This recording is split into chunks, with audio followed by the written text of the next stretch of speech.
Welcome to this week's End of Days Update, coming to you from Tulsa, Oklahoma. Hey, if you can, tomorrow night we'll be at Life Church in Boise, Idaho, live stream only. You can get all the information on our website. And on Sunday we'll be at Spokane Christian Center, live stream only. Then next week we'll be in Mississippi, Wednesday night, live stream only. We're coming to, it's crazy to be doing so much live stream, but thank God the technology's there, the word can still go out. We're coming to you every week to look at the different things that point to the coming of the Lord, specifically the gathering of nations for the Ezekiel 38 war, because that happens right after the rapture of the church. Because the rapture of the church is signless, but the second coming has tons of signs. You have to remember when it comes to end time events, you look at the Gospels are all about the second coming, not about the rapture at all. Remember in Luke 21:36, Jesus said, "Pray that you might be accounted worthy to escape these things and stand before the Son of Man." He's talking to Jewish boys there that are not born again, so they don't qualify. Jesus hasn't been raised from the dead. Talking to the church, he said, "You're not in darkness so that day would overtake you as a thief, and you've been made righteous." In the church, you're him. So the exciting thing is that he made us righteous, so we get to be raptured and we don't have to be here for that 7-year period called the tribulation.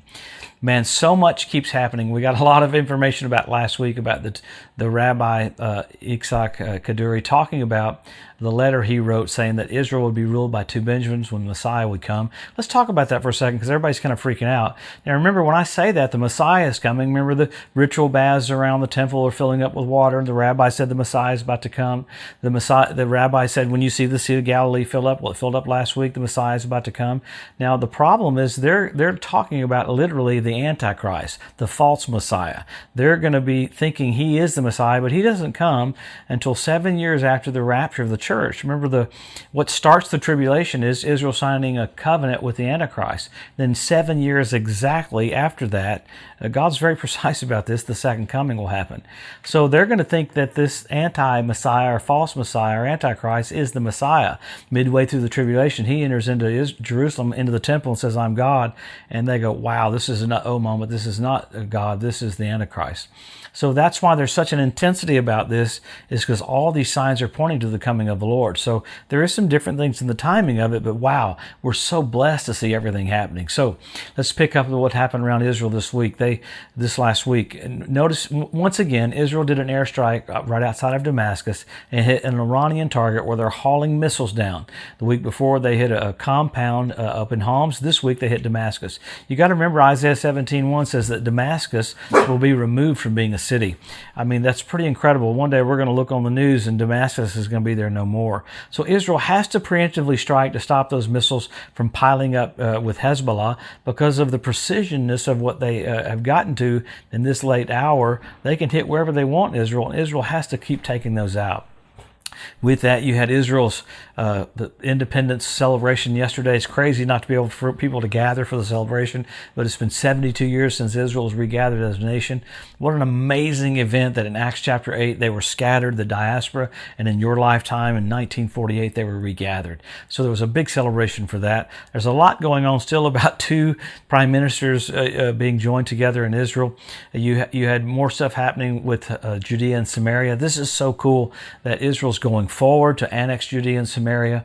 Well, the Arab League is meeting this week to meet about what they can do to try to stop that. You had U.S. congressmen from America send congratulations about the Independence Day and also their approval of Judea and Samaria being annexed. Now, a lot of people talked about it's going to kill the two-state solution, but there's so many moving parts getting ready for that. But at least Israel is annexing Judea and Samaria right now, so that's so cool. So much keeps happening around everything that's dramatic. I mean, you have the coronavirus that I haven't talked about at all. The whole world gets affected by that. But with that, even yesterday, you had an asteroid do a flyby of the Earth. That a lot of people didn't really even talk about it, but it's the 9th asteroid in the month of April that's come within 1 lunar distance of the Earth. That's the 34th asteroid this year so far. So we've got a lot of activity of pestilence, a lot of activity with asteroids. People have asked me so much, what's the deal with the coronavirus? What is it? Well, in Matthew chapter 24 and verse 8, the Bible calls it, this is the beginning of birth pains. That's contractions. It's not the tribulation. The tribulation starts in Matthew 24 verse 9. But in verse 8, Jesus made it real clear that you'd have wars, rumors of wars, you'd have earthquakes, you'd have pestilence. And so it's amazing when a woman goes into birth pains or what we call contractions or goes into labor, it's so severe you can't ignore it. Jesus was saying there would be some things happening on the earth just before the tribulations that is so severe you can't ignore it. And this is obvious you can't ignore it. But it's not the tribulation. The tribulation doesn't start until the church departs and then an agreement is signed with the Antichrist and with Israel. That's according to Daniel chapter 9. It's very precise that that's when the clock starts. But you have so much more happening with Russia, so much more happening with Syria. You have the buildup in Syria all over that's pointing to what's going to happen right after we leave, and that is an invasion of Russia and Turkey and Iran into Israel. So the setup for that's happening. That's the amazing thing. If you put a map out and saw all the players that are in position for that, it's kind of shocking. I've looked at different maps and saw them and I thought, oh dear Lord, it's all completely set up for what happens right after the church departs. So we're very privileged. So let's always go to the scriptures though. Even though I quoted from that rabbi, I very rarely will quote from a rabbi because I only quote from the Word of God. You've got 50 some odd specific signs about how close we are to the coming of the Lord. Why would we want to look at the signs? It's not an escape theology, it's an acceleration theology. Just like in a football game, when the 2-minute warning sounds, you hustle, there's more intensity, everyone's involved, you go for it because you've only got a few seconds left. The church has to get that kind of mentality. And the signs show us how close we are to the second coming, and you back away 7 or 8 years from that and you got the rapture of the church. So we're very soon to see the King. So number 1, Israel made a nation.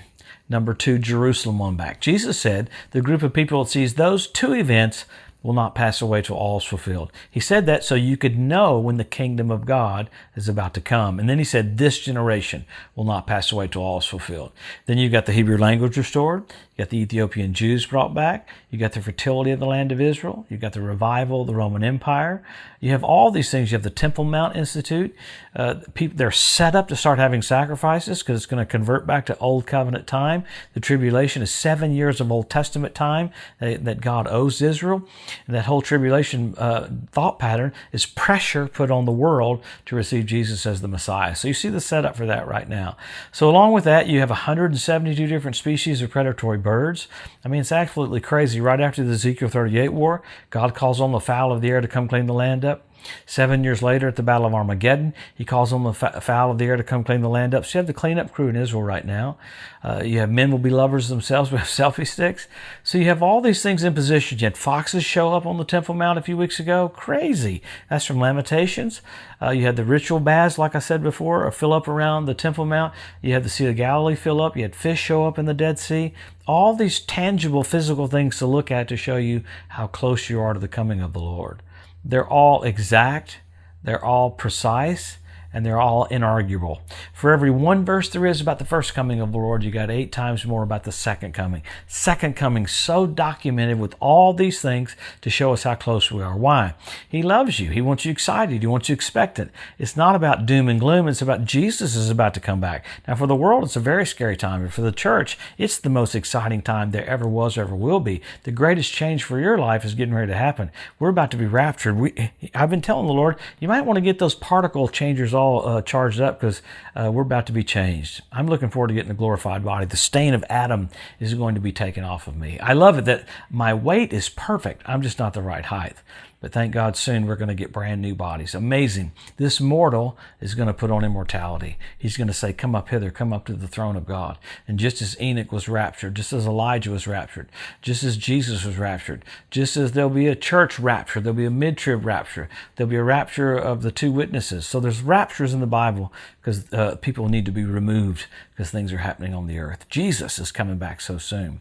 So we look at these things because they're precise to tell us where we are so we make changes. What do? Help your local church, help your local pastor, be engaged, get involved, do the will of God. You want to be rocking for Jesus right before the coming of the Lord. We have a lot to do in a short period of time. The greatest days are ahead for the church. Let's go for it. Man, thanks for tuning in this week. Come this next week, we'll see what's all happening around Israel. Many things keep happening. It's hard to say everything that's happened because I try to keep it short. But have a blessed, wonderful week, and we'll see you next Wednesday. God bless you.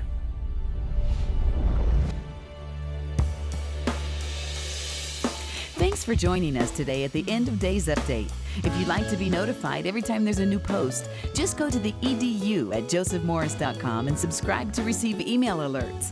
If these posts and updates have been a blessing to you, please consider making a one-time donation to help get the message out, or even becoming a monthly partner with Joseph Morris Ministries.